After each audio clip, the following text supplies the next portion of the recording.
السلام علیکم۔ Pakistani T 20 opening players کا ریکارڈ: محمد رضوان اور بابر اعظم کے درمیان اننگز 56 رن 2708، سب سے بڑی پارٹنرشپ 203، 50s 11، سنچریاں 9۔ مشکل وقت آتا رہتا ہے لیکن سچا فین وہی ہوتا ہے جو ہر وقت میں اپنی پسندیدہ شخص کو سپورٹ کرے۔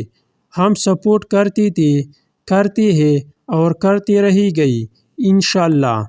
عماد وسیم کہتا تھا، رضوان کی جگہ کراچی کنگز میں نہیں بنتی کیونکہ وہ چھکا نہیں مار سکتا، اور آج پاکستان کی جانب سے T20 انٹرنیشنل میں 77 چھکے مارنے والی پہلی پاکستانی بن گئی۔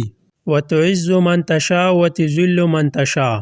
بہت سے لوگ کہتے تھے کہ محمد رضوان 6 نہیں لگاتے، اب وہ ماشاءاللہ پاکستان کا نمبر 1 کھلاڑی بن گیا۔ شاہد آفریدی کا بڑا بیان: میں T20 میں محمد رضوان کو کپتان بنانا چاہتا تھا، شاہد آفریدی غلطی سے کپتان بن گیا۔